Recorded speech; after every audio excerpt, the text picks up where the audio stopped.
ئێوارەی دوێنێ سێشەممە هاکان فیدان کە بە داڕێژەری سیاسەتی دەرەوەی تورکیاش دەناسێنرێت و بەرپرسێکی ئەمنی ماوەی 13 ساڵی تورکیاش وە لە حکوومەتی نوێی تورکیادا بۆ یەکەم جارەکە سەردانی عێراق هەرێمی کوردستان دەکات بڕیارەکە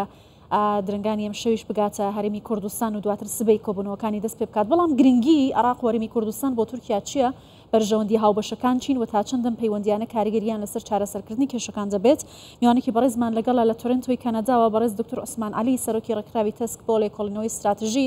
دکتۆر عوسمان ئەم کاتت باش. هاکان فیدان کە بە کەسێکی شارەزا لە بواری سیاسەتی دەرەوەی تورکیا دەناسێنرێت دێتە هەرێمی کوردستان لەگەڵ بەرپرسانی باڵای هەرێمی کوردستان کۆ دەبێتەوە جگە لە عێراقیش. پێتان وایە هەرێمی کوردستان چ گرنگیەکی لە سیاسەتی دەرەوەی تورکیادا هەیە ئەم پەیوەندیانە تا چەندە دەتوانن کێشەکان چارەسەر بکەن؟ بەناوی خودای گەورە و میهرەبانەوە سڵاو لە بینەرانتان، سڵاو لە ئێخۆتان. بەڵێ هاتنی هاکان فیدان بۆ هەرێمی کوردستان ئەوە سەر لە نوێ دووپا تێکاتەوە کە دیپلۆماسیەتی تورکی گرنگیەدا بە هەرێم، بە تایبەتی لەم کاتەدایە کە هەرێم وەکو لە ڕواڵەت دیارە بەرەو زعیفێڕوا بەرەو کێشێکی زۆر. بەڵام ئەگەر تورکیا گرنگی نەدایە بە هەرێم ئەیتوانی نوێنەرانی هەرێم ببینێ لە بەغدا، بەڵام ئەو کە دێت ئەوە دەلیلە زۆر. من حەزەکەم نوێنەرانتان بڵێم دان شتێکی بەداخەوە زۆر جێگای داخە هەردوو وەزیر لە بەغدا کە یەکتریان بینیتە ڕۆژنامە کۆنگرە ڕۆژنامەوە هەردووکیان کوردن، یەکێکیان بە تورکی قسەیە کرد ئەوەی تورکیا، ئەوەکی ترش بە عەرەبی قسەیە کرد. بەس ئەمە بگەڕێمەوە بڵێم هاکان فیدان زۆر من خۆم لە 2009 کە داوودۆغڵو لە دەسەڵات بوو ویستی ببینم زۆر ئاگادار قسەی هەرێمە، یعنی ئەتوانم بڵێم زۆر ئاگادارە لە سلەیمانی چێ بێ لە هەولێر چێ بێ، زۆر ئینسانێکی وردە پرسی کورد. دکتۆر عوسمان من خۆست بزانە بمیانێ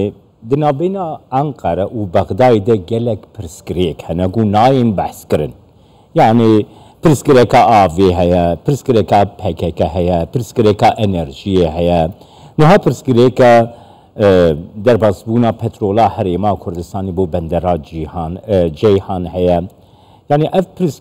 pirsgirêk çi bandorê li peywendiyên di navbeyna Hewlêr û Enqere jî dikin؟ يعني في بالراستي زور شيء لبين تركيا وهرم لبين تركيا وعراق بتايبتي بقولة يكم شيء أمره تركيا يعني بدواي أردوغان السيكي قناعي تازة سياسة دروي يسيبه كلها أيوة كيوكاني لقوا ولاكان وشلاتنا وراث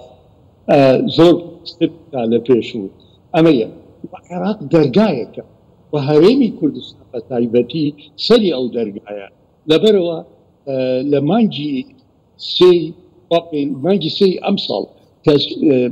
سوودانی سەرۆکی وەزیرانی عێراق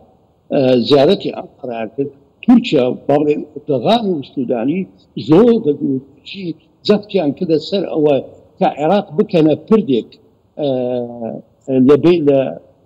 باڵێن لە تجارەت بازرگانی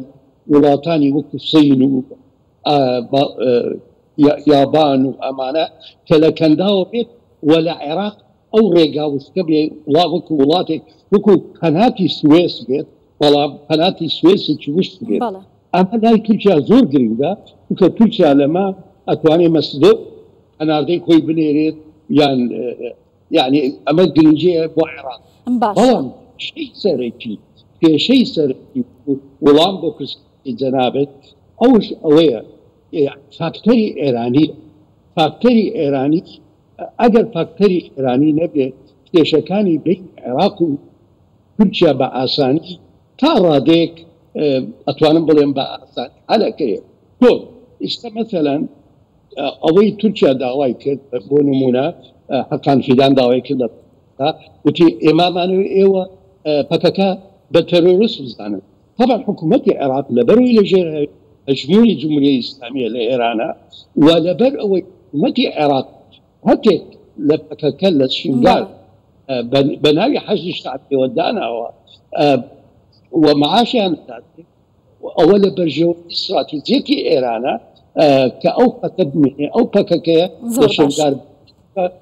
لەبەرەوەیە بەڕەئی من هەرچەندە ویست هەبێت بەلای حکوومەتی بەغدا و تورکیاوە بۆ حەلکردنی کێشەکان و بەڕاستیش کێشەکان پێویستیان بەحەلە بە تایبەتی عێراق. باشە دکتۆر عوسمان لەگەڵ هەموو بابەتانەی کە باستان کرد و کاریگەریانەی کە لەسەر عێراق ناڕاستەوخۆ هەیە لەم سەردانەی هاکان فیداندا کە نێردراوە لەلایەن ئەردۆغانەوە بۆ عێراق و کوردستان ئەگەر کێشەی پەکەکە چارەسەر نەبێت کێشەکانی نێوان عێراق و تورکیا چارەسەر دەبن؟ يعني ئەردۆغان طبیعەتێکی هەیە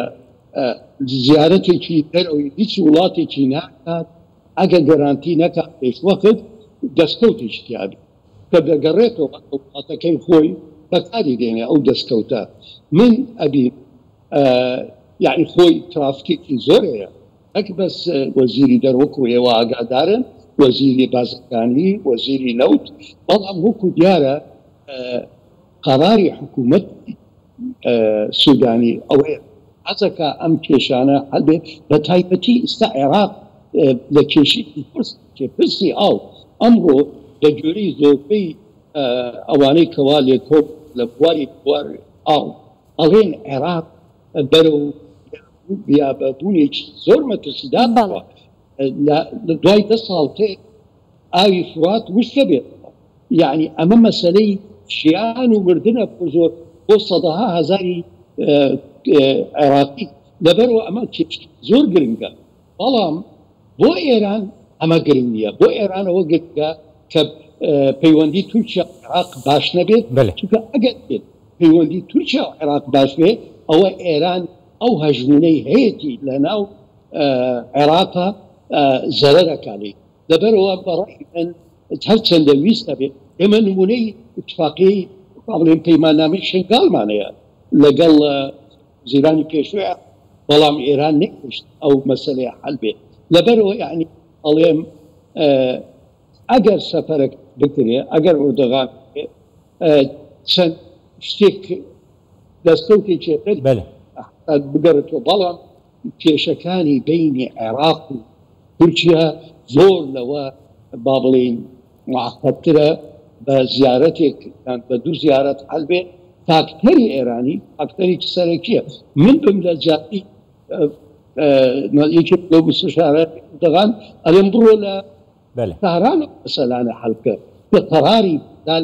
لە تارانە بەداخەوە ئەمە ئەڵێم ئەمە زیادەڕەوی نییە ئەمە حەقیقەتێکە بۆ واقعی مثلا ئەوان ئەڵێن ئەوە بینیتان جێگری وەزیری دەرەوە ئەڵێ ئێمە نیگەرانی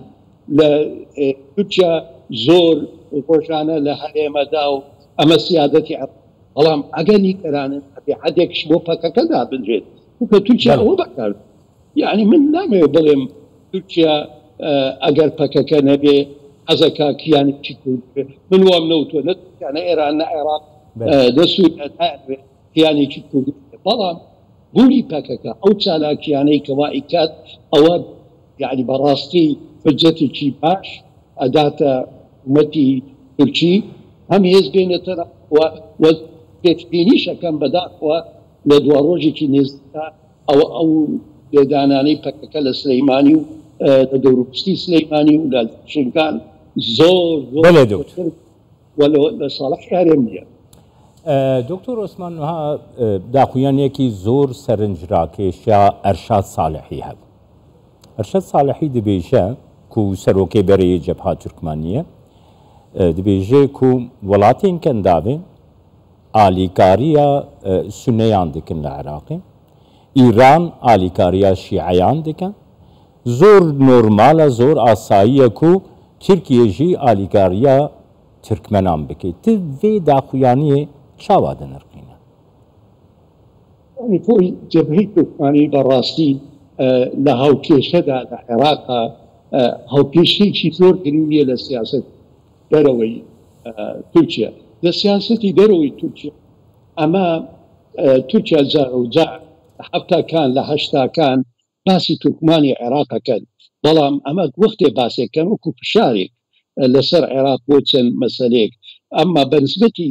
تورکیا بەڕاستی ئیدارەی ئوردوغان لە 2002 حتا ئێستا زیاتر گرنگی ئەدا بە هەرێمی کوردستان و دائما نەسیحەتەکانشی بۆ جەبهەی تورکمانی ئەوە بووە کە ئێوە لەگەڵ کوردەکانە کۆتان من ئەوەی ئەزانم وا بووە و دائیمەنش وا ئەبێت حتا بۆ نمونە ئەمڕۆ سەرۆکی جەبهەی تورکمانی کە یەکێکە لە تەیاری ئیسلامی تورکمانی و ئەو حەسەن کۆڕانە يعني بەڵێ لە تەوجیهاتی تورکیایە و زۆر دەرناچێت بەڵام ئەش بەردەوامی خەتی جەبهەی نەتەوەی پەرستی تورکیایەکە لە عێراق لە هین پێڵێن لە تورکیا پێڵێن مەحەپا لەبەرەوە بە کورتی وڵام بە جۆنە بە کوردستان خۆی تورکمان فاکتەرێکە کوردی خۆمان هەرێم ئەبێ گرنگێکی زۆریان پێ بدا و بە تایبەتی لەگەڵ جەبهەی تورکمانی تعامل بکەن نەک لەگەڵ ئەحزابی کارکردی تورکمانی ئەو بەداخەوە هەم یەکێتی و هەم پارتی ئەو غەڵەتاکە. باشە بەڕێز دکتۆر عوسمان عەلی سەرۆکی ڕێکخراوی تاسک بۆ لێکۆڵینەوەی استراتژی سپاس لە تۆرۆنتۆی کانەداوە لەگەڵمان بووی. سپاس دکتۆر عوسمان.